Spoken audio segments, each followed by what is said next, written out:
Hi, guys. Welcome to tonight's live chat. I hope you're doing okay. I figured I would sign on just a few minutes early, excuse me, just to make sure that everything is okay. And so far, so good. I don't see anything going wrong, which is a good thing. Excuse me, give me 1 second. And that is not, excuse me, 100% true because YouTube is mad at me for whatever reason. Let me go to Instagram and YouTube and make sure that I hook us up, guys, in that way. And then we can definitely get started. I think this is a conversation tonight, excuse me, that a lot of you are going to be able to relate to. And I'm hoping that something that is said in tonight's live chat will be, bear with me, guys, as I fix this. Excuse me, will be, enlightening and eye-opening, because I think a lot of people struggle with self-sabotage. And even if they want life to be different for them, and even if they, are hoping that life works out a certain way, excuse me, for some reason, some individuals just self sabotage. They don't know how to allow change. They don't know how to allow things to happen. And so they self sabotage in a subconscious, unconscious way of saying, I'm not ready. So we're going to talk about some of that tonight. To my channel. Sorry, I'm trying to hook up Instagram with the community. Okay, got it. We're good to go. Okay, and I see you guys signing on, and that's really good to know. I'm glad to see that. Let's jump in. Okay, guys, I'm gonna break this up into several pieces like I usually do our live chats, but I'm going to be, I think, focusing more on the barriers to allowing certain things in your life. And I also want to give some specific time to the challenges that most likely arises when you're self-sabotaging. I also want you to keep in mind during this live chat that I am in no way saying that self-sabotage is something that you can easily change, because self-sabotage really is a process, and it starts a certain way and it continues in various ways. And so it's not going to be easy to just get rid of those behaviors. Most of self-sabotaging behaviors are defense mechanisms. It's basically, I don't have, or I feel like I don't have what it takes, and so as a result, I'm just going to mess this up over there. I'm going to say that to destroy that relationship, maybe not intentionally and consciously, but I am doing it, and it continues to be a pattern. So that's one disclaimer. I don't want you to feel like, you know what, I'm going to do A, B, and C to stop these behaviors, because really the psychology of self-sabotage is, where does it come from? What exactly has created this dynamic in your world that makes it hard on you to just accept what it is that you deserve? And based on my professional experience, guys, I think it has a lot to do with toxic family dynamics, toxic relationship dynamics, and not really knowing how to manage that. And, kind of, if you have to, walk away from it. So really, I'm going to be targeting what's happening to you, what may have happened in the past, and also the toxic family environment. So let's start with a definition of self-sabotage. When I was going through some of the research on self-sabotage yesterday, I'm thinking this is not a very direct definition. And I went to another article, didn't find a direct definition. I went to the American Psychological Association's library of articles. I couldn't find a specific definition of self-sabotage. So what I did is I kind of built the definition by using a variety of different articles. So the way that I see self-sabotage, and if I'm working with my clients, this is how I see it too. It's basically an unconscious or subconscious series of thoughts, feelings, and behaviors that somehow interferes with your success, the moving forward of a relationship or of a boundary. Anything that you're trying to build, self-sabotage may cause you to break it down. And again, it may not be conscious. It could be very subconscious, very unconscious. And self-sabotage also seems to really knock on the doors of those who have come from very toxic, traumatizing, very battered families where communication is terrible. You've been the victim of abuse, neglect, bullying, intimidation, harassment, and you may even have a series of behaviors of complex PTSD. And so this is where self-sabotage tends to originate when we are talking about people who have toxic family dynamics. A lot of people self-sabotage. And we can definitely look at, person A over there and say, well, you grew up really well, so why are you self-sabotaging? That person is not really important to the discussion of tonight's live chat. So I want to clarify that. Really, I'm zoning in on individuals who have a kind of complex PTSD, individuals who have been intimidated and harassed in their family, unloved, excuse me, uncared for, used, right? So that's kind of the lens we're coming from. Let me say, research in psychology on self-sabotage highlights that it's a very complex psychological process. You can't just go online and Google self-sabotage and be like, okay, that's exactly what I do. I know what to do from this point on. You might be able to, but it's going to be really difficult to do that because it's a very complex psychological process. It starts somewhere. And for those who have very unhealthy family dynamics, or you've grown up with a lot of childhood trauma, it may take you years before you really zone in on why self-sabotaging is something that happens in your world. You may have to see several therapists, go through several personal experiences, and talk to a series of people before you can identify why this is happening. So I think a lot of people fail to realize that it's a very complex process, and it's really time consuming to figure out which way to go. Now, when I was also looking at the research, I saw an article that said self-sabotaging behavior may be the induction of some kind of problem, and it can also be an exacerbation of a problem. So we call that medical self-sabotaging. I kind of feel, just to briefly self-disclose, I kind of feel like my mom does that to a certain extent. It's like, I don't want to go to, and I can be like that too. I don't want to go to the doctor. I think I'm okay. The chest pains I'm having, it's just indigestion. I'm not going to take the Tums, or I'm not going to take any Advil or Tylenol. I'm just going to take Tums instead. I think everything is going to be okay. And then you're half making it, you know what I mean? And so there are people who do engage in what we call medical self-sabotaging. There's a genuine problem, or there's an illusion of a problem. I'll put it that way. Or there's a genuine problem and there's symptoms, or you feel like there's symptoms, and yet you don't pursue treatment. You don't pursue help. My brother's the same way. Both of my brothers are the same way. So psychology calls that medical self-sabotage, but it really is the induction of symptoms or the exaggeration of symptoms for medical self-sabotage.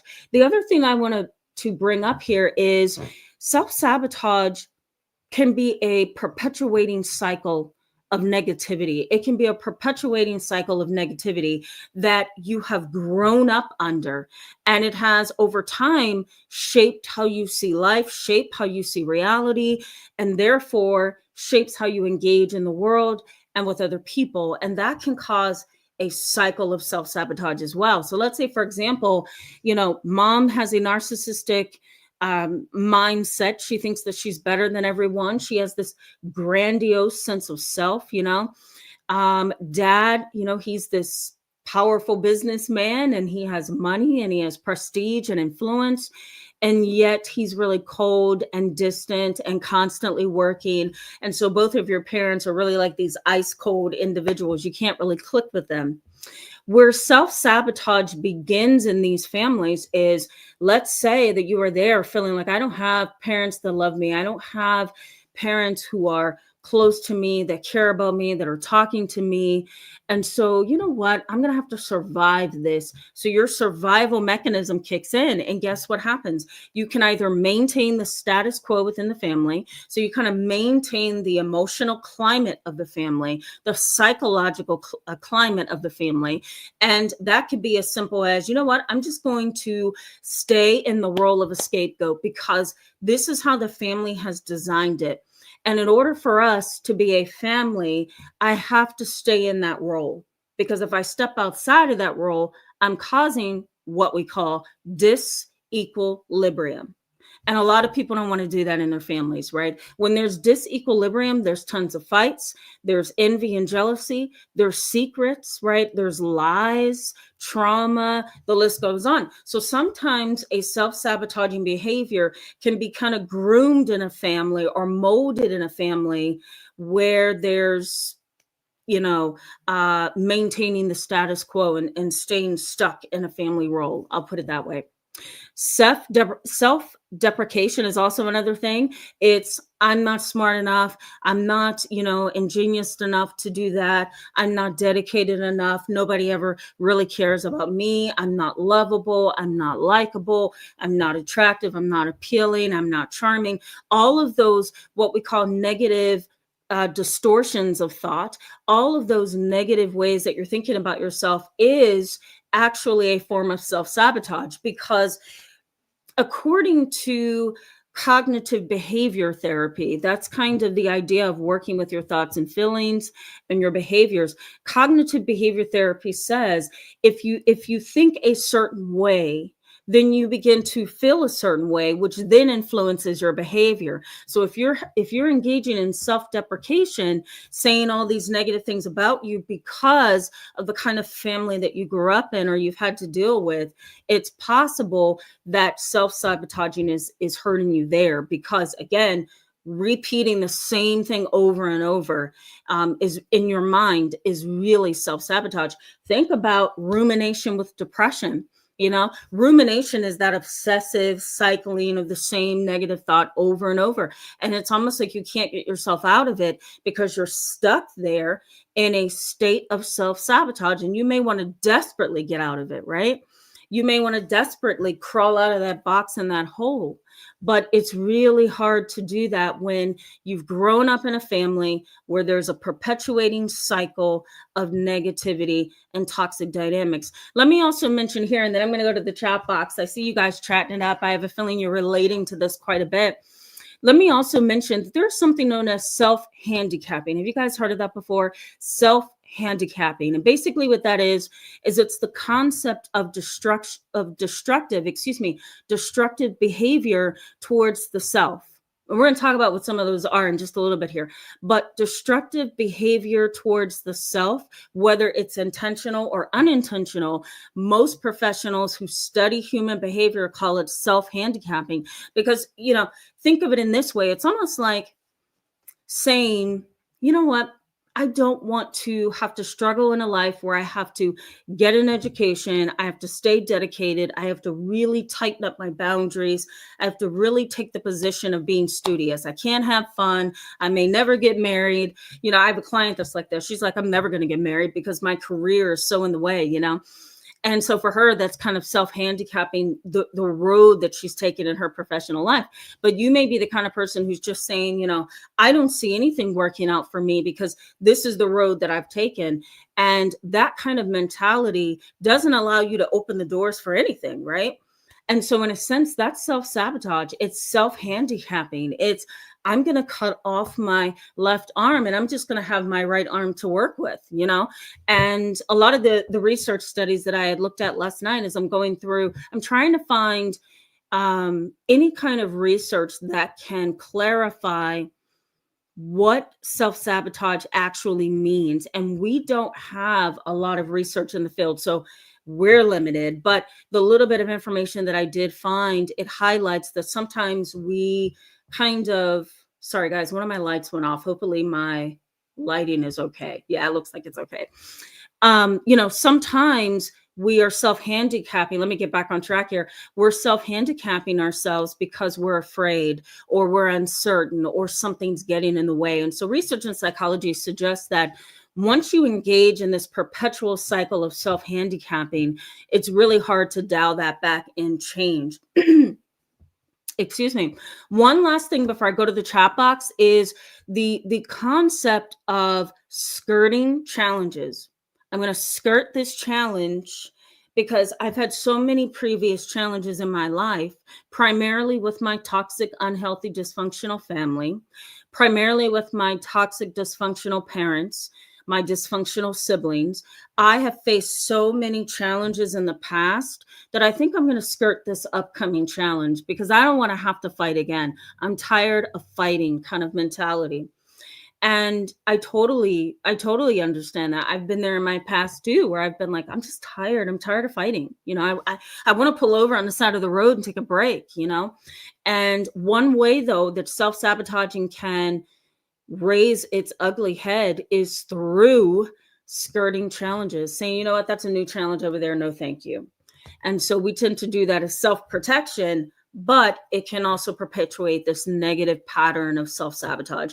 What I want to give you in tonight's live chat is common barriers that you are likely experiencing in your world. If this is something that you have dealt with, I'm going to give you a little bit of research on personality theory so that you can kind of ask yourself, based on what personality you feel that you have, you know, I want you to be able to ask yourself, is this me? Is this what's happening? And then I'm going to highlight common behaviors that you may be engaging in, or that your family has kind of engaged you in, I should put it that way, that has negatively impacted you. So we're going to get into that. Okay. All right, guys, let's go to the chat box. I'm going to welcome you, engage you, and then we're going to jump right back in. Excuse me. Okay. For those of you who are not regulars, I don't know if you know, and I don't know if you saw this, I literally have about 5 or 6 tea bags in here, so don't judge me. I feel so bad when I'm with clients and we're talking, I have like 700 tea bags. One of my 10-year-old clients said, Miss Tamara, that can't be healthy. All right, guys. Starburst, hello. Happy Sabbath to you as well. Good to see you back tonight. Yeah. Good to see you. My friend Shmita, I hope I said that correctly. Thank you so much. I'm feeling a little bit better. Thank you. I'm so glad to see you back tonight in a live chat. Adila, Ronald Zion, Lore Fit, and Cheyenne Morgan. Hello and welcome to all of you guys. So good to see you. Okay, I'm looking for comments, so bear with me. Ellie Wynn, it's good to see you. She says, scared of learning this topic. I know, right? You know, as I was reading through what I wanted to bring up tonight, I'm excuse me, I'm reading through and I'm like, okay, that's me. That's my mom. You know, that was me when I was 30. That was me when I was 25, you know? And so it is kind of scary, right? But I'm going to be as compassionate and friendly as I possibly can. So don't worry. James McDonald, hello. Good to see you. Welcome back. He says, hi, Tamara, and all glad to join yous all tonight. I like that. Good to have you. Cheyenne says, I try to be flexible. Yeah. Yeah. I think when it comes to how we run our lives, you know, I think it's good to be flexible. At the same time, you're going to find out, I think, in tonight's live chat, that sometimes flexibility can also be self-sabotaging, because it's almost like, where do you draw the line? Where do you put up the boundary? And sometimes we don't put up the boundary because, you know, we want to be flexible. We want to be liberal. We want to be open. And of course, I've been like that in the past myself. And then you hit a brick wall and you're like, oh my God, I shouldn't have been so flexible with you. You know what I mean? Leslie Stern, good to see you back tonight. Elizabeth and Tammy Nicely, good to see you both. Welcome back. Oh my goodness. I hit the wrong buttons. Jessica J, good to see you back tonight. Yvette, hello, good to see you. I hope I'm saying your name correctly. Sammy, good to see you. And Dee Dee, good to see you both. Bossy Truthy, hello. Welcome. Okay, Cheyenne says, me personally, I am guilty of focusing too much on other people and not dedicating growth to myself. That's such an excellent point. I think there is a lot of love in taking care of oneself, going to the gym, loving myself. Yeah, absolutely. I agree. I agree. Totally agree. I think that was so well said. I'm not going to even add to that because it's so good. Elizabeth says, so self-sabotage comes from low self-confidence. We're going to get into that in just a minute. It comes from low self-confidence, negative interactions with family, right? And sometimes it can also just come from negative relationships that we've kind of called into our sphere. We've kind of called it into our space. And we don't realize that some of the behaviors that we've developed over time is really a defense mechanism. It's a safety mechanism, but there's some self-sabotaging hidden in there as well. I've had clients come into my office and say, Tamara, I wanted to get to know my neighbor. I invited him over for dinner. I invited his wife for dinner. We all sat down. She said, my one client from the past, I think it's been like 7 years now. But she said to me, but as soon as they started asking me about my failed marriage and what happened and what are the red flags that it's not working, that kind of thing, she says, I couldn't believe how I just shut down completely. I stopped talking. She said, and I haven't spoken to my neighbors in a year.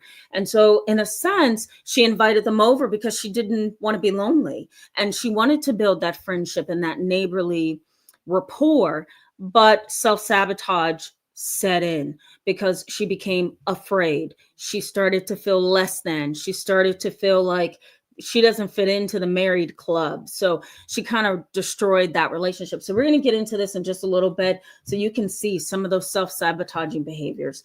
Orlando, good to see you. Welcome back, my friend. Laura Fitz says, yes, subconsciously, you can actually believe that you are not good enough. Separating from the dynamic and working with a therapist really helps and makes a difference. Yes, it does. So well said. Yeah, you and Cheyenne are starting off really strong tonight. I very much agree. Janine MacArthur, hope I said that correctly. Happy Saturday to you. I always love your positivity when you send me comments, not chats, but comments. So it's good to see you. Juby Joe, good to see you back. Toby Mac, T Mac. I don't know why I'm saying Toby Mac. Toby Mac's a Christian singer. T Mac, hello and welcome. He says self-sabotage is definitely me. Yeah. Leslie Stern says, it took a lot of therapy to realize people are not rooting for my success when to my face they act like they are, and to change my self-sabotaging thinking relating to it. Yeah. I like that you say it took a lot of therapy to realize. And I think it also takes a lot of time, excuse me, a lot of time to process and explore and really get to know what's going on in here, Napalm 1334, good to see you. Welcome back tonight. Ellie Wynn says, your researching is broad, dedicated, and impressive. We are being helped by it too. Thank you. You're welcome. And thank you so much for saying that. Maybe one day I'll share my secret as to why my research is so broad. Thank you for that. That's so humbling. AM, hello and welcome. Good to see you. Jessica J says, feeling less than due to years of toxic abuse. Yep. Juby Joe says, I have sabotaged myself. Yes, we're going to get into it in just a minute. Kyra knows 14, 4K. Hello and welcome. Good to see you back. Don 1, good to see you back as well. Don 1 says, so young and vulnerable that all of mine were gone. Ooh, yeah. Age definitely has a lot to do with it. Yeah, I think we may self-sabotage more as we get more as we pass through our adolescence and 20s. There is some research that does suggest we become less self-sabotaging 40 and up. But that was based on one research study that I found. So I'm not going to perpetuate that as a broad thing, but I can kind of see how. Can you see how, guys? Okay, hold on, guys. I'm looking through. I'm sorry. I got kind of distracted here looking at a comment. Spirit Wine. Hola from Hawaii. Oh, my goodness. Welcome. Good to see you and glad to have you. Juby Joe says, definitely done the medical self-sabotage. Yeah. Yeah. Oh, yeah. Sammy D says, definitely done the medical self-sabotage. Yeah. Isn't it easy to, though? And believe it or not, there's some research that suggests that most mental health professionals, most EMT workers, and most medical staff, we're the ones who, number one, end up with kidney disease because we don't have time to get to the restroom. Okay, that's one research study I saw last night. The other one was, and I thought this was really interesting, we kind of lose hope in our own field sometimes. And I've definitely been there in the past. You kind of lose some hope because of some of the bad experiences that you have had. And when you have kind of like this inside look at something, you say, oh my God, that doctor over there was drunk at the party yesterday. Okay. And this is not to down the medical field, because I highly, highly respect the medical field, and it's a part of my everyday life. But there are some situations where, I've had people I've counseled, I've had clients who were doctors and going to medical school, and I currently have students who are in medical school, and the stories are endless. And sometimes, these individuals lose faith because they realize that, oh, so you really don't have a medical answer for me. You're just going to fill me up with medication and give me a reassuring pat and hope that I get better. Same thing is with pharmaceutical companies. Same thing is with mental health professionals. Sometimes the therapist or the provider just doesn't know what to do to help, and they kind of do trial and error, I'll put it that way, and it can cause you to kind of lose some hope. So there is some research to suggest that medical providers do tend to engage in medical self-sabotage more than the general population. Can you guys kind of see how that goes? Yeah. James McDonald, we're going to get back into the content in just a minute. James McDonald says, my lack of self-awareness was corroded. Yeah. Every area of my life, from childhood throughout young adulthood, until I had many moments of clarity and wake-up calls, until God directed me back on the right path. Yeah, that's so awesome. Thank you for sharing that, James. Like it a lot. I agree. All right, let me just skim a little bit more. James McDonald, thank you so much for that super chat. And thank you for that encouragement. You guys are wonderful. Okay, hold on, guys. Kyra knows, did you just say that? Was that a joke? Bear with me, guys. I'm a little sluggish tonight. I don't feel all that great. So bear with me. Kyra knows 144K says, but let them get a hangnail and it's time to rush them to the ER. Well, I don't disagree. There are some people like that, right? All right, a few more comments. Jessica J says, Tamara, you are describing my husband's parent to a T. So sick. Yeah. You're going to see some more in this, I promise. Abundant Mason, hello and welcome. Glad to see you tonight. Abundant Mason says, it's sad for real, because I feel like every time I start to grow outside of the norm in my family, I slowly self-sabotage to stay. Yes. Let me go back and highlight that there's a perpetuating cycle of negativity within a family that's toxic and dysfunctional. And so it becomes self-handicapping because you kind of give in to that negative status quo that's in that family, right? Because again, if you step outside of that status quo, you're probably going to be the recipient of intimidation and bullying and jealousy and negative comments and statements. So instead of going through all of that, you may say, I think I'm just going to self-sabotage, whether that's intentionally or unintentionally, so that you don't have to be the one that's standing out the most. I once had a client who self-sabotaged, literally made it to Harvard. She was accepted by Harvard. Her dad didn't want her to go because he was a psychopath and incarcerated, and would say anything that he could possibly say to discourage her.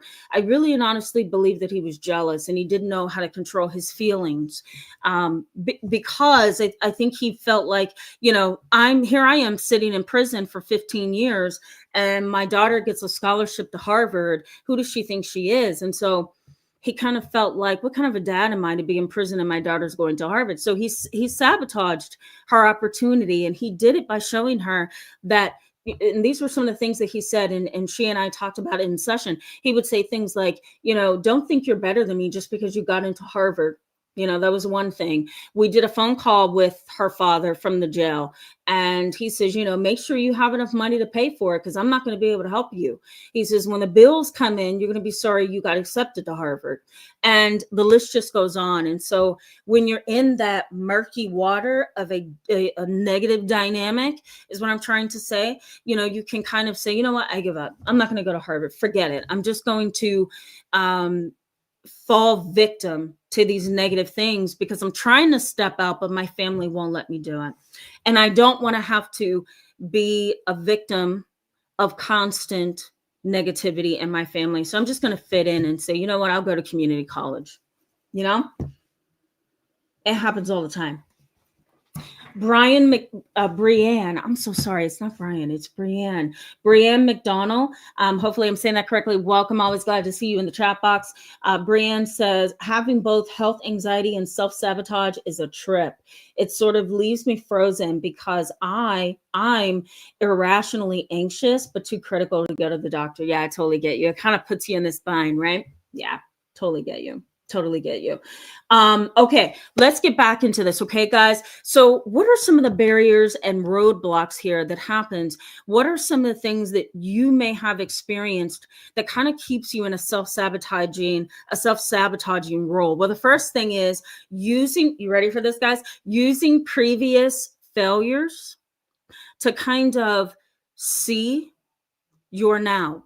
So let me go back over that. So allowing previous failures in your life, looking at those failures through a major lens and kind of using that as a way to say, there's no sense in me moving forward. There's no sense in me accepting this professional relationship or personal relationship. There's no sense in me moving to this neighborhood or moving to that neighborhood because I'm not going to make it because I have failed before. So it's kind of going through life using the same lens from a failure in the past and using it to see the now and allowing that to kind of keep you stuck. So that's one way that, you can kind of get stuck in that self-sabotaging role. The other piece of this is not trusting your own perception of reality.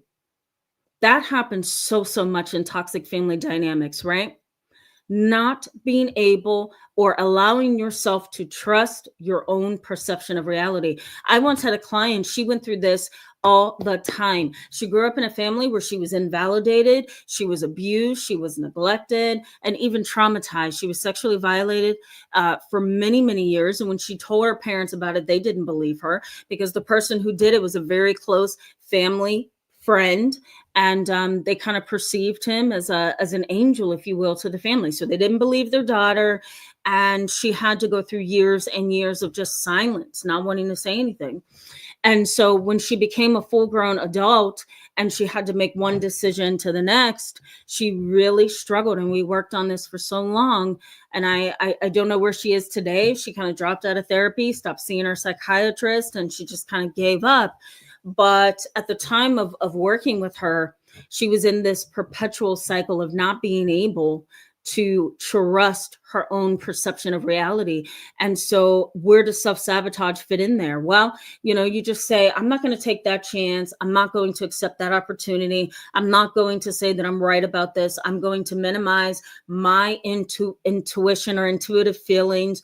I'm going to ignore my thoughts about a situation because I can't trust my perception of reality. So that's one form of self-sabotage. There could also be some fear in there too, fear and doubt. Maybe you thought you understood something in a past situation and you realize that you were wrong. And so now a new situation has arisen and you're still kind of, fearing that your perception of reality is wrong. So that's another form of self-sabotage. Allowing cognitive empathy over your emotional empathy or affective empathy. Cognitive empathy says, I'm kind of in this cerebral zone and I'm not going to allow myself to feel. and that's effective empathy. So one way that we sometimes self-sabotage is instead of becoming emotionally invested in something, we kind of cognitively invest ourselves, and we kind of keep this other piece of who we are as humans at bay. The other piece of who we are as humans is our emotional self-awareness, our effective empathy, our ability to connect spiritually and emotionally, even if we haven't necessarily known a person for a long time. That's another thing that happens.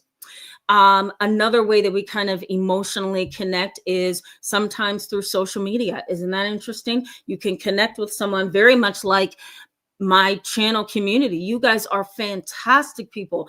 And when I have had the opportunity of meeting you in consultations, it's like, wow, you're the same spirit and person that I was typing to behind the scenes, you know? And so we kind of say to those pieces of who we are as humans, we kind of say, you know what, I'm going to push that over there. And I'm going to just go into this with this cognitive empathy and this cognitive, intellectualized, rationalized way of looking at things because it protects my heart. So that can be self-sabotage as well, because you're not opening yourself up to other possibilities. Fear and apprehension. I think I mentioned that earlier. That's another thing.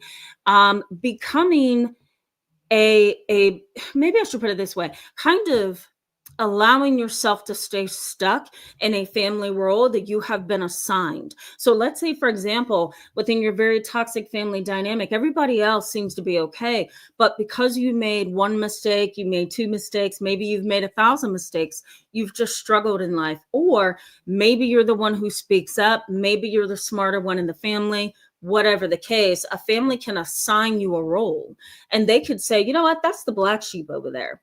That's the scapegoat. So we're just going to put everything on Annie over there because she's always doing something wrong to destabilize the family.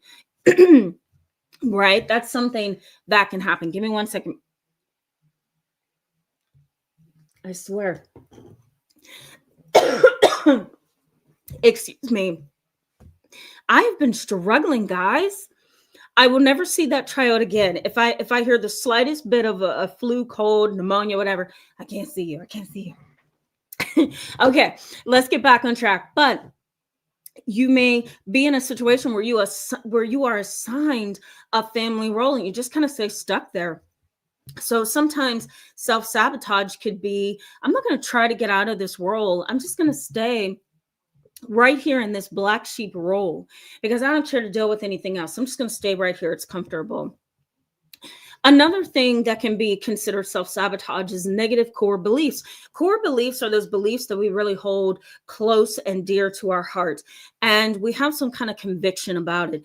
If you have negative core beliefs like, you know, I'm not a lovable person because I never had loving parents. They always treated me as if I was the bad child. I'm not going to ever be in a healthy, loving relationship because I've never had them in my past. Whatever that negative core belief is, in a sense, if you allow that to drive, it becomes self-sabotage because you don't, again, open yourself up to possibilities, you know? And so for a lot of people, that's a really defensive posture, but they don't know how else to be. And sadly, that can keep you in this cycle of self-sabotage. Psychology also highlights for self-sabotaging behavior, and let me know in the chat box if you guys feel this way as well. Picking fights, okay, and interpersonal conflict are two things that psychology highlights as self-sabotaging.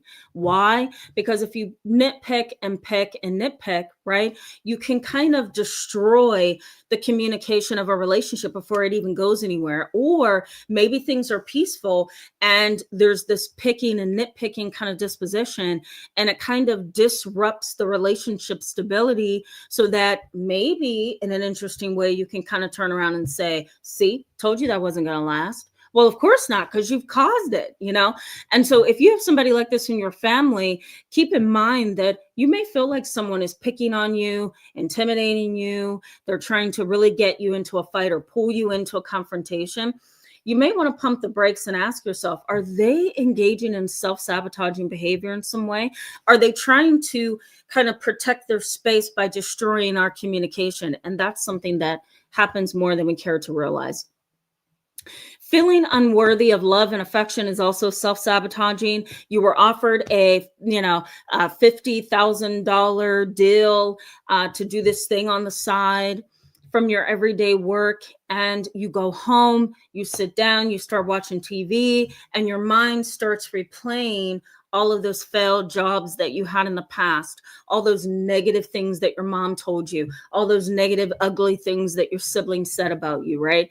And what happens there? Well, then your mind begins to ask, am I really worthy of this thing? Am I really going to become successful, right?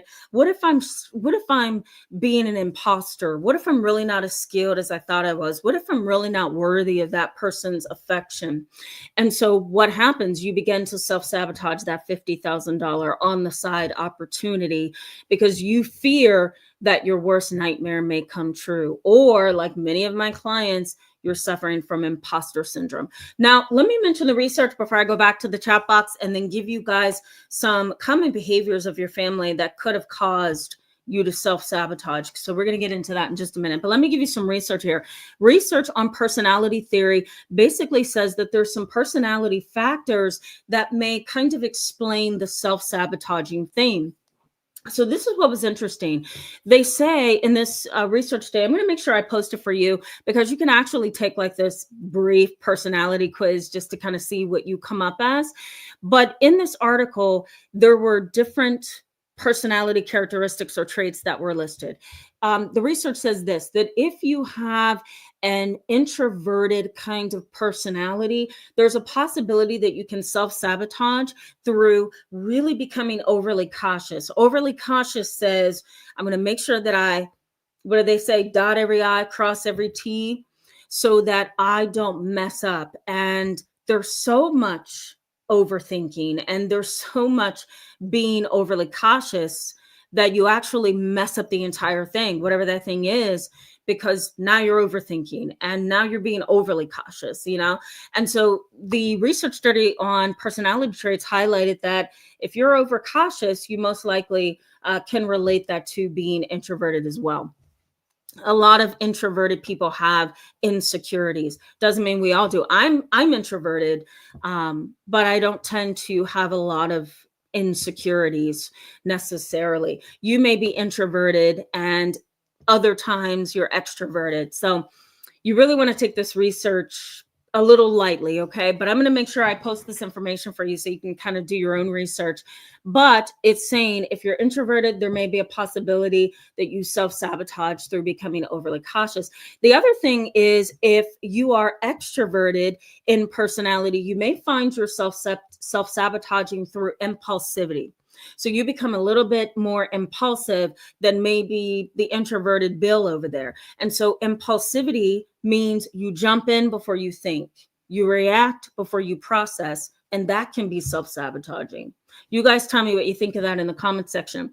If you're intuitive, this research suggests that you could also self-sabotage through being overly cautious as well. If you're intuitive, I tend to be very intuitive, and yes, I do overthink sometimes. And so that can cause self-sabotaging behavior.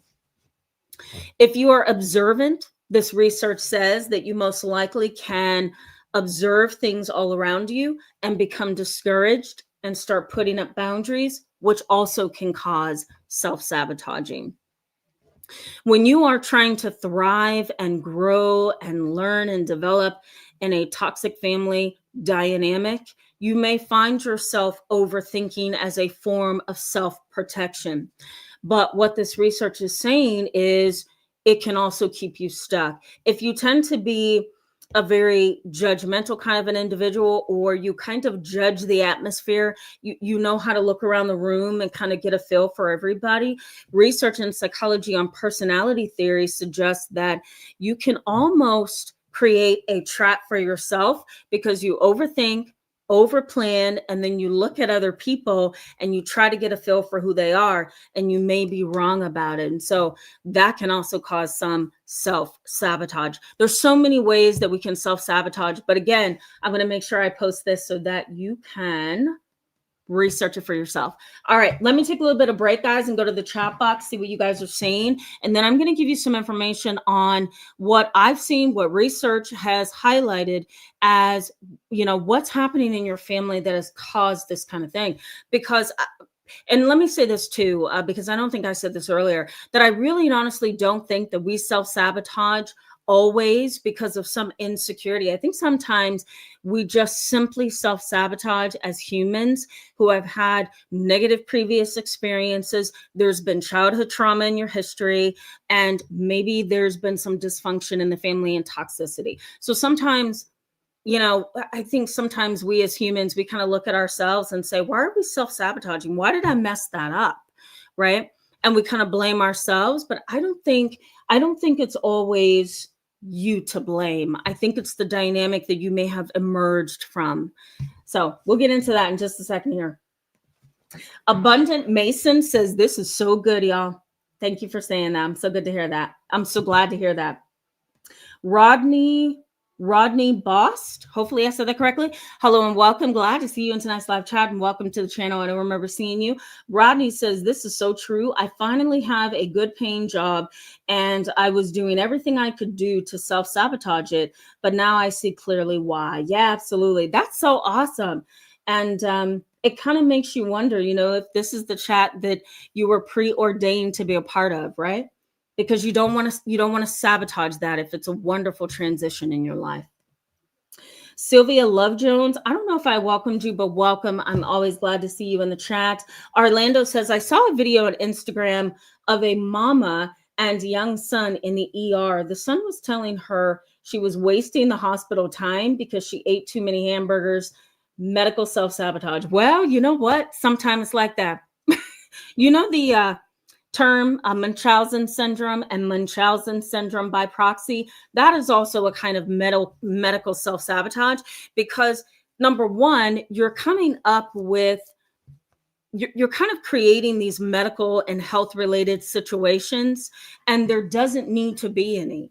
And so you're playing the role of a caretaker, or you're playing the role of a sick person, when the reality is you're not. You're self-sabotaging, and you're creating a situation that in many respects is a legal problem. It's not a mental illness, it's a legal problem. Excuse me, because again, you're either faking symptoms, and that used to be considered some kind of fictitious disorder where you're just kind of faking symptoms and syndromes, and you're wasting everybody's time. You know what I mean? So we can kind of use that as a good example too. Munchausen syndrome and Munchausen syndrome by proxy and fictitious disorder. That's all around the same, what's the word I'm looking for? It's in the same neighborhood, if you will. Christina LZ, good to see you. Hope you're doing well as well. Thank you for that. And so glad that these are all topics that you guys can, bond with and feel some kind of connection to. Okay. Abundant Mason says, very traumatizing. Yeah. To become better is to feel guilty. That's a very good point. Yvette says, self-sabotage sounds like a self-fulfilling prophecy. It can be. It can be. I see that a lot in classrooms. I don't visit preschools and kindergartens and second and first grades like I used to, but I remember many years ago doing some clinical observations in a school, and I saw a self-fulfilling prophecy in the classroom, because a teacher can very much hold negative views, prejudice views, discriminatory views, negative critical views of a student, and kind of treat that student like they're not very smart, or they're not very quote unquote plugged in.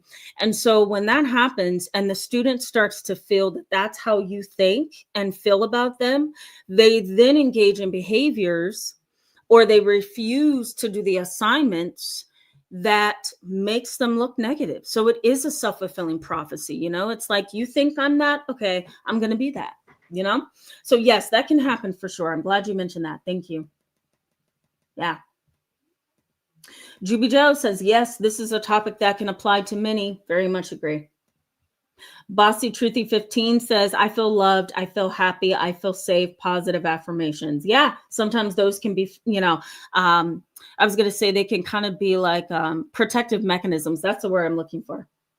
Ronald Zion says, is self-sabotage similar to fight or flight? Yes, it can be. It can be. Fight or flight kicks on, right? Cortisol releases in the body. Fight or flight kicks on because now you're perceiving a threat. The amygdala, which is that almond-sized structure in the middle of the brain, that starts searching the environment for possible threats. Whether it is or not doesn't matter. So once that whole entire process gets started and the brain starts saying, okay, there's a threat, I perceive a threat over there, then yes, self-sabotaging can be that protective mechanism and that defensive mechanism that we use to protect ourselves when we're in fight or flight. Yes.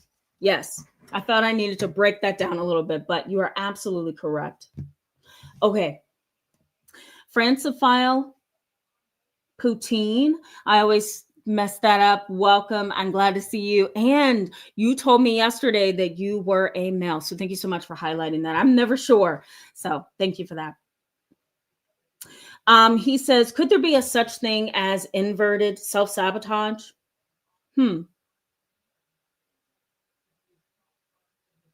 I don't know. I don't know. I'm going to be humble and say, I'm not sure. I'm not sure. I'm not sure of the research on that. But it's not going to stop me from doing more research. So now that you put that up there, I'll go back and look at the research and I'll bring it up or I'll post it in the comment section. That's a good question. I don't know, though. I gotta look that up. I do. Gary Bennett, hello and welcome. Glad to see you in tonight's live chat. Gary Bennett says, happy Sunday afternoon for me. Ooh, okay. Gary says, self-harm is similarly giving up on trying anything due to lack of confidence. Families are responsible for installing self-confidence or instilling. I hope everyone is well. Thank you for that. I hope you're well as well. I will say self-harm can be self-sabotage. Years ago when I worked in a mental health hospital for teenagers, preteens and teens who were attempting suicide, they attempted, these individuals that I was seeing at the hospital at the time, they had really and seriously attempted suicide, and they were just very, very injured. They also engaged in self-harm. And while I worked there for a good 2.5 years, it was so hard to see that these are kids, these are preteens, these are adolescents, and they're engaging in a sort of self-sabotage here, either out of pain of reality, either, out of, I don't want to move from that home to the next. I don't want mom and dad to get divorced. I don't want to grow up and have to think about making money or going to college. I don't want to have to deal with my previous abuse. I don't want to have to deal with PTSD. All of those things were very, very obvious in the hospital when I had worked there. And my coworkers and I, we would just call it self-sabotage, self-harm, attempting suicide. And it happened in the hospital on a cyclic basis, meaning it was every other day or every day there was something major. And we can categorize that as self-sabotage. To your point, Gary, that's why I brought that up. Sammy D says, I love your bucket of tea. I do the same. Thank you so much for making me feel normal. Okay. And take that word lightly. But yeah, usually I have about 5 or 6 in here. I only have 3 tonight, so I'm getting better. So, okay. Joe, good to see you. Welcome, welcome. Glad to see you tonight.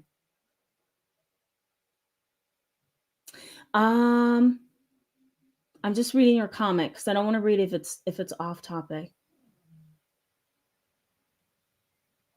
Okay. I'm not seeing the connection there, and it's probably me. It's not you. But let me just highlight something with ECT treatment. It used to be called electroshock therapy. We no longer say shock, but ECT is a very, very abrasive form of treatment, even though we no longer call it shock therapy.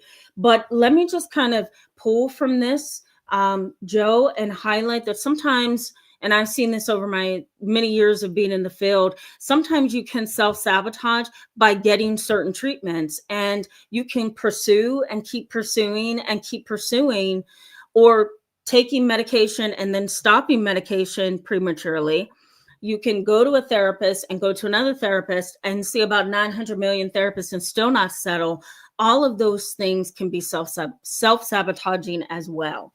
So I will pull from that, Joe, and just say that can be self-sabotage as well. Tammy Nicely, hello and welcome. If I didn't already say that, I feel like I did. Tammy Nicely says, love the mug, Tam. I have multiple herbal teas in a large mug too. Woman after my own heart. Enjoy. Thank you. I'm so glad I'm not the only one. Do you guys know what Panera Bread is like, right? Notice, and I'm going to say this so you guys won't feel like I'm like bouncing from one topic to the other. There's some expertise to my madness. There's a reason I kind of go off topic at times. I'm doing that to give us a mental break, to add some positivity to what we're talking about, just so you know. But you guys know how Panera Bread is. You buy a tea, right? And they give you the smallest cup that's almost like $10. And you go to Panera Bread and you're like, yeah, I'm going to get some tea, herbal tea. And you got all these tea bags in front of you and you're only allowed to take one. I don't know if you knew that. It's depressing. And Mur, hello and welcome. Good to see you back in a live chat. And Mur says, I talk too much and I want to talk less about my life with my family. I'm always regretting it and leaving each conversation overwhelmed, but I know it's my fault. I set boundaries, but I break them. That can be a form of self-sabotage for sure.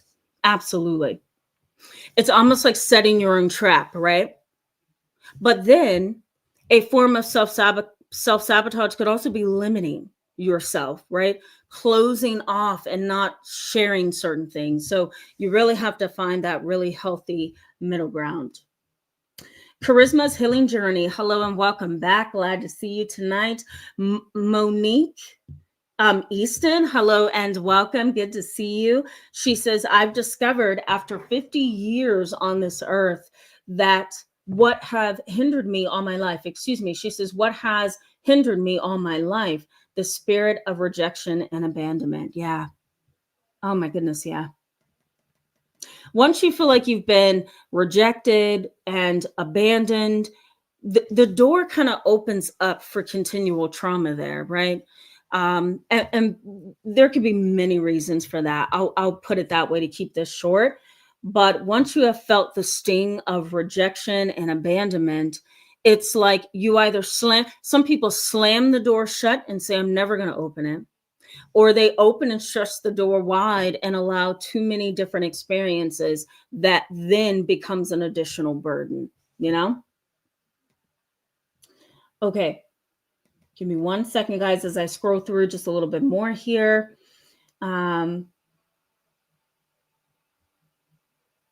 Oh, awesome. Thank you so much for confirming that. Thank you. Thank you. Because I really do want to give you guys the correct respect that you deserve. CBs, hello and welcome. Glad to see you in tonight's live chat. Oh, that's awesome. Yeah. Okay. That's awesome. So glad to hear that. Good. I'm just going to put your comment up there, Ellie Wen, so people can see what you're thinking. Clandestine girl 16 times. I hope I said that correctly. Hello and welcome back. Thank you so much for that. I'm so glad this is helpful. Phoenix, hello and welcome. Glad to see you. Phoenix says, I needed grounding and am emotionally exhausted. Yeah. Oh my God, I can relate. It's okay, right? You just have to kind of take that second breath. Phoenix goes on and says, I haven't even been able to investigate the ADHD autism thing as much as I wanted because of this. I'm just going to put because of what I call self-sabotage. But oh yeah, I feel like I'm definitely on the spectrum. Okay, I'm going to leave that up there so people can see it, but it can be self-sabotage.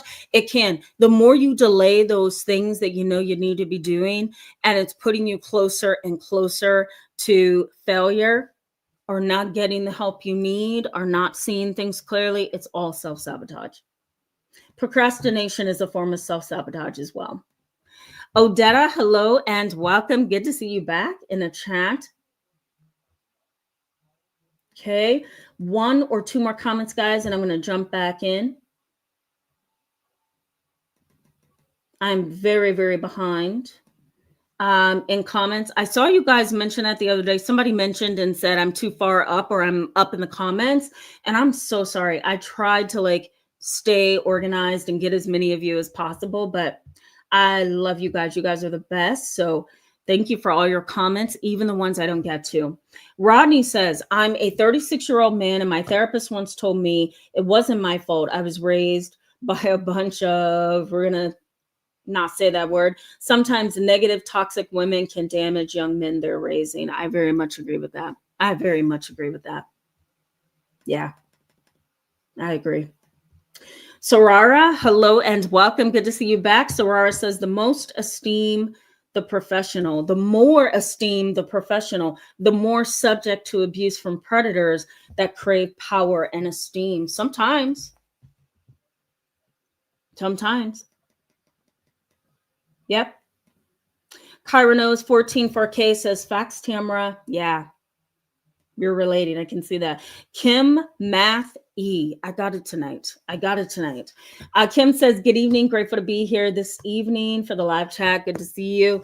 Always like to see you. All right, let's pause here for a second, guys. Let's jump into this. So what are some of the common behaviors within your family that can kind of build within you this self-sabotaging disposition? Because it doesn't just start from nowhere. It starts, for the most part, within the family. So here's what happens. You may have a parent or a sibling who pathologizes all of your normal thoughts, feelings, and behaviors. Sorry, guys, I have to get a sip of tea. Every time I go to talk, it's like I'm ready to choke and die. Okay, excuse me. Pathologizing your normal thoughts, feelings, and behaviors. Let me give you an example of this. So a couple of years ago, I had a client, the most intelligent young lady. She's 10. She was 10.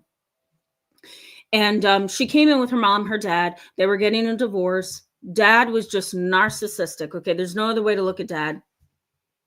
Mom was a little bit neurotic in the sense that she just had like this anxious core. Excuse me. She had this anxious core where any and everything she thought about stirred her anxiety. And so this little girl was so sweet. And I remember seeing her for a few sessions.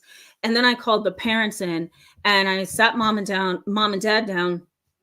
And I said, you know, I'm going to be honest with you, in this 8th session, I feel like we are, excuse me, I feel like we are really working on things that don't really seem pathological. They don't seem problematic. I think the issue within the family stems more from you and dad, right?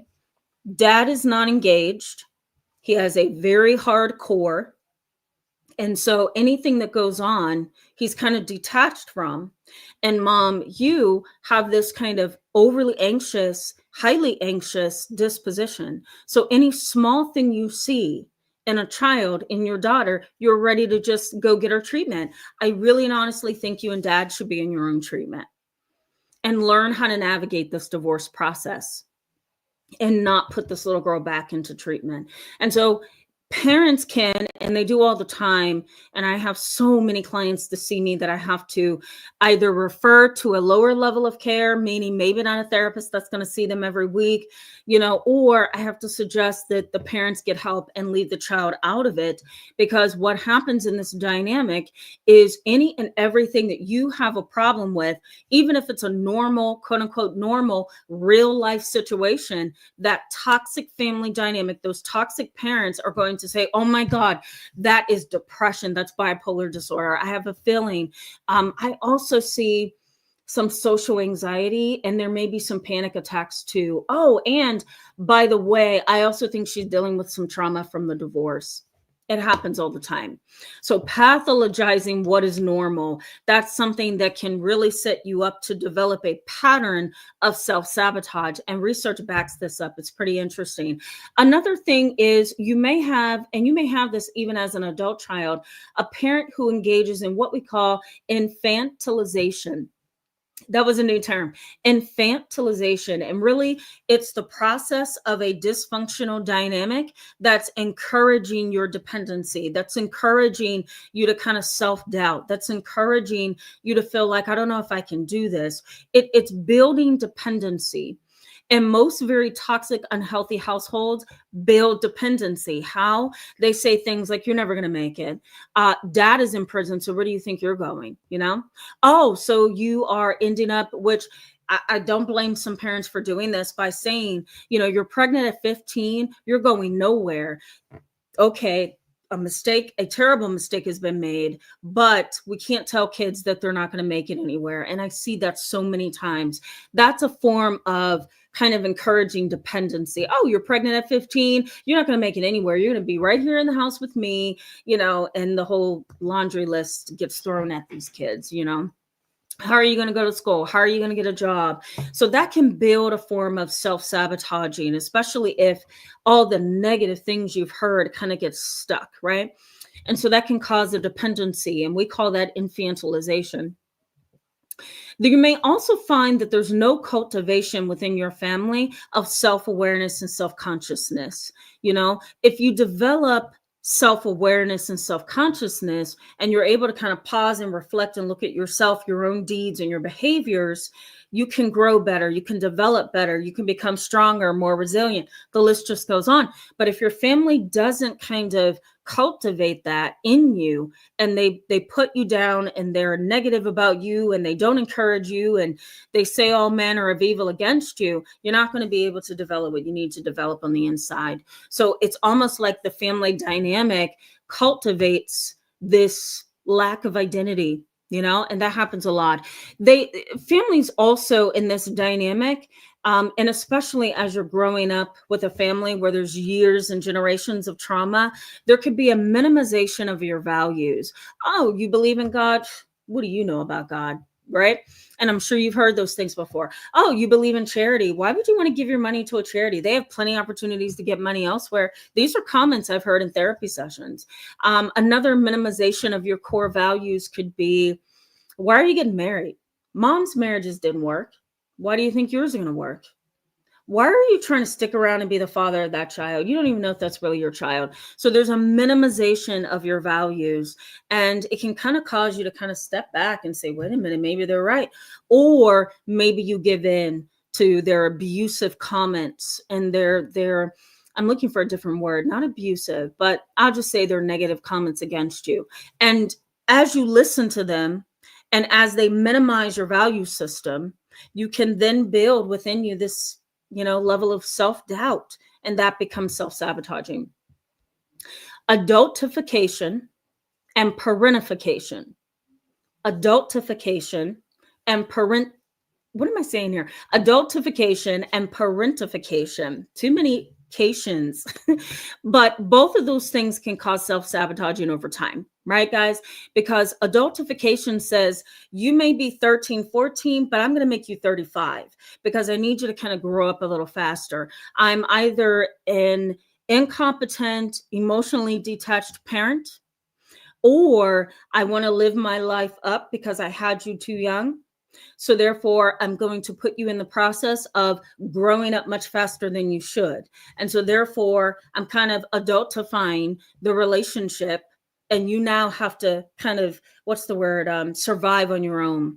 And over time, you can kind of doubt yourself. You can kind of, feel like you're not ready. You don't trust yourself, and that can become self-sabotaging over time.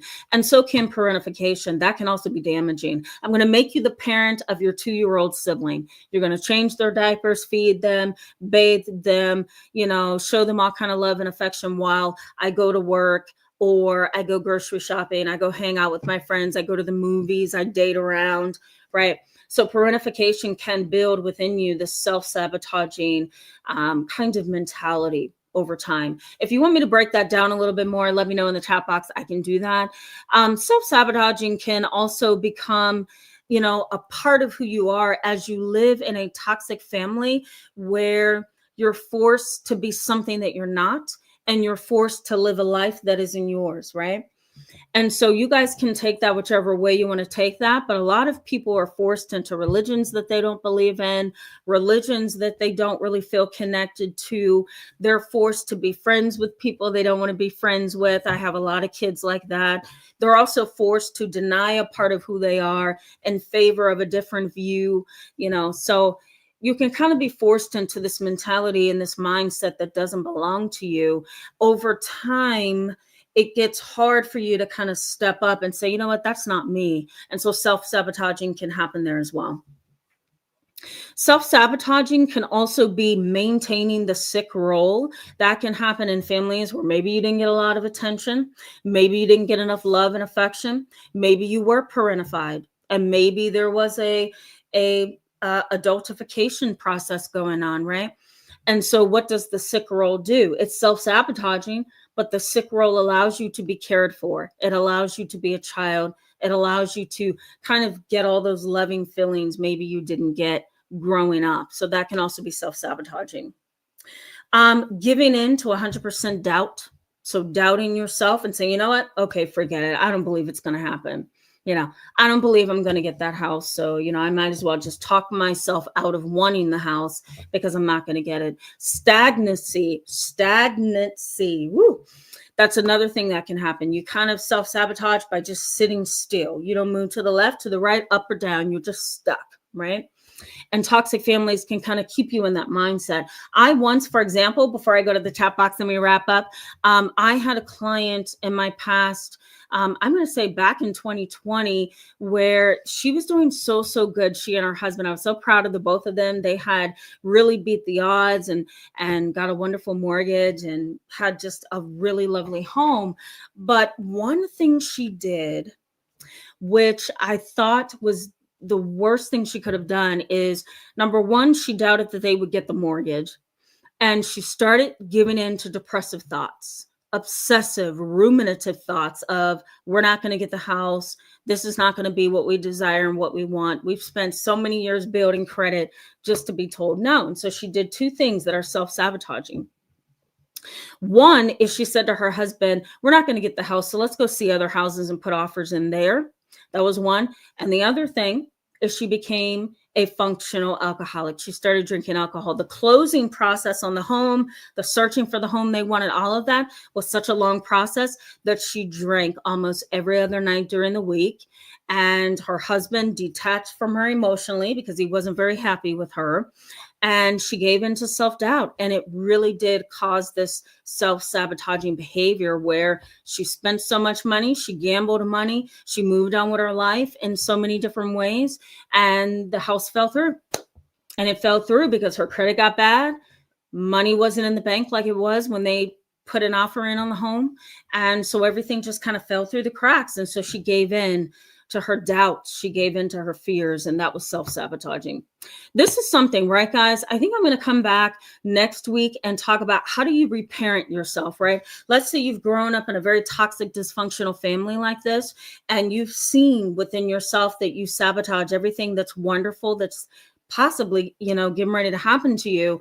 You can go through this process of living this life full of fear and doubt and anxiety and worry and self-sabotaging because you didn't have the support that you've needed in your past. And so maybe next live chat, we'll talk about reparenting yourself. How do you reparent? How do you become that parent to yourself, so to speak, that you never had? How do you heal? So we may do that next live chat. Let me know if you want to see that. All right, guys, let me go to the chat box and scroll here, and then we can wrap up for sure.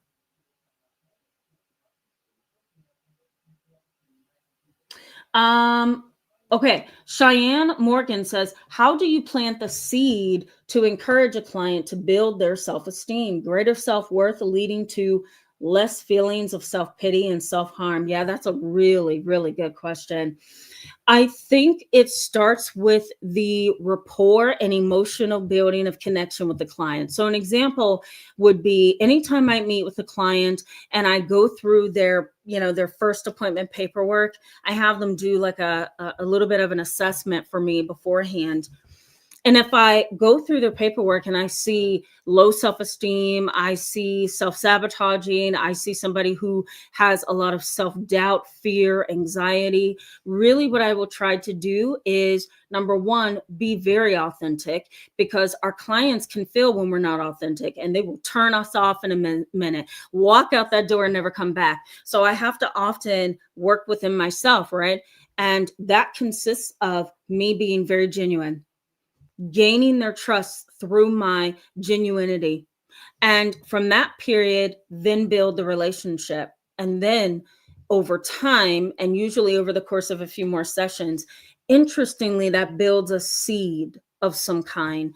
And that in and of itself causes a little bit of a better self-esteem for the client, because the client then begins to say, not always, but sometimes, and this is just in my experience, sometimes the client will say, you know what? She believes in me and she's really being honest with me. You know, she's not flattering me. She's not trying to get more of my time and money. She's just being honest. And if she cares about me, then I must be worth it. So sometimes it can start there. Other than that, I'm not sure I have that ABC kind of, here's what you do. But I think the relationship is important. Genuinity is important. Authenticity is important.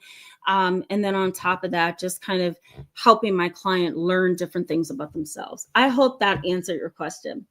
That was a great question. James McDonald says, learning from failures is where the true growth lies. I very much agree. Yes, I very much agree. Kyra knows 144K says gaslighting is wicked. I agree. I don't disagree. I don't disagree. Excuse me.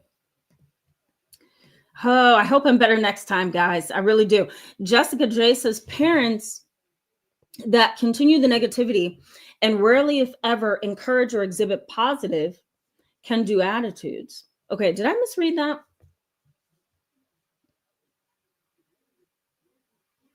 Yeah, I did misread that. Parents that continue the negativity and rarely, if ever, exhibit positive can-do attitudes. Did you finish that, Jessica J? No, maybe not. Okay, I'm going to pull from that, Jessica J. I'm going to say parents that continue the negativity rarely, if ever, encourage or exhibit positive can-do attitudes. That's the way I'm hearing it. And you're right about that. Very much agree. Okay, Mr. Frederick, hello and welcome. Glad to see you back in tonight's live chat. Deb, good to see you. Good evening to you. Raymond Vincent Garcia, hello and welcome. He says self-sabotaging to me is trying. Is that what you said? Is that what you said, Raymond Vincent Garcia? If I misunderstood that, please let me know. Ken Matthew says self-sabotage also creates duality with your thoughts. Oh man, that's good. I agree. Does that make sense? Yes, it does. Abandoning yourself. And now I practice trusting myself and reject negative old tapes. That's so therapeutically put. I agree. Very much agree. Duality in thoughts can also come across as kind of apprehension, right? I think I want this. No, I really don't. Maybe I want to go that. Nah, maybe not. You know, that kind of thing. Okay, bear with me, guys. Thank you so much. Kyra knows 144K. I'm definitely going to get some as soon as I get off. Excuse me. Ugh, sorry. I'm so sorry. Nobody wants to hear coughing in the live chat. Sorara says, thank you so much, Tamara. These talks really help. You're welcome. You're welcome. I found it hard to be in my emotions after spending time around my family. It's so dysregulating. Yes, it is.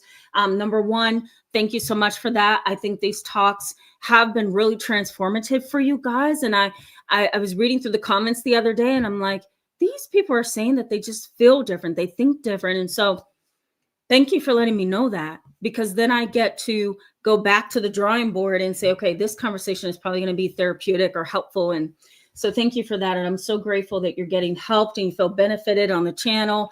The other piece of this is, yes, being with family who are draining, dysfunctional, toxic, it can be very dysregulating. I often encourage my clients to take their family in doses. You know, if you have to be around them, I'm going to stay around you for 20 minutes and then I'm done for the whole week. You know what I mean? Taking them in doses can kind of help you regulate a little bit. Okay. Thank you so much, Anissa Holmes. Hello and welcome. Glad to see you and welcome to the channel.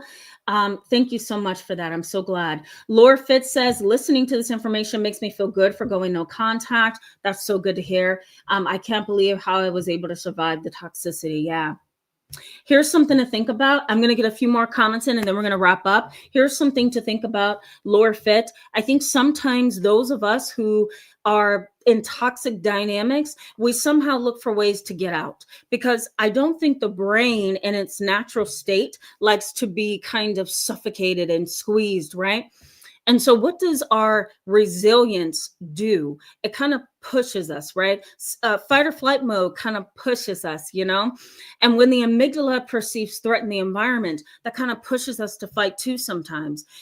How people survive the most complicated dynamics and heinous crimes and the most major traumas, I think it often comes from the brain and the soul and the heart saying, I can't fail here.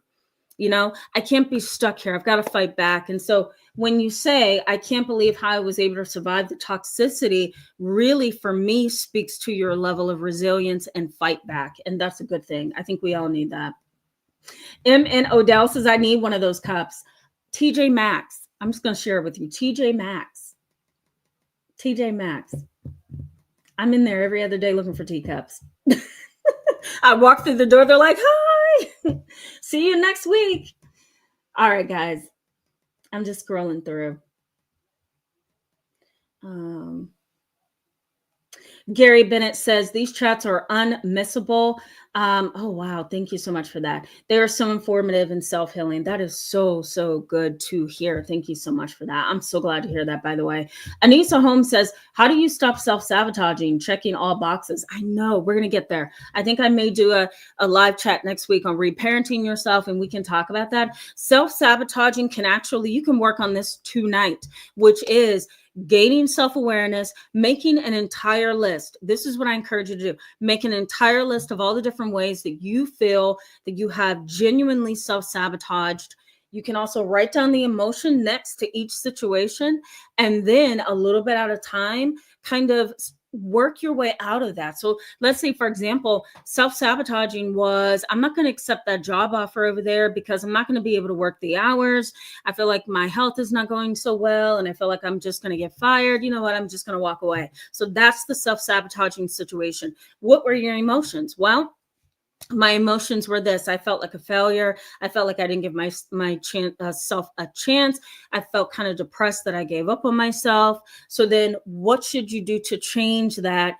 And that's kind of like a behavior. What can I do to change this? Well, next time I'm going to try. Next time I'm going to give it a try. Next time I'm going to talk to the boss and see, you know, can I get some paid time off? Whatever. So I encourage you to do that. That might be one easy way, Anissa Holmes, to kind of work on this. Write down every example of self-sabotage in your life, the emotion, and different ways that you can practice changing that kind of bind that self-sabotage keeps you in. Okay. Abundant Mason, you're going to be my last one. Abundant Mason says, Ms. Tamara, you are amazing. Grace, thank you. God bless you. Shalom. Oh my goodness. God bless you too. And thank you so much for that. So glad that you guys find this helpful. I love every last one of you. You guys are so motivating, not only to me, but to everybody else in the comments and in the chat box. For those of you I could not get to tonight, know that I see what you're saying and I appreciate you. Have a wonderful Saturday night. I'll see you guys next weekend. Oh my goodness. I'll see you then. Bye-bye.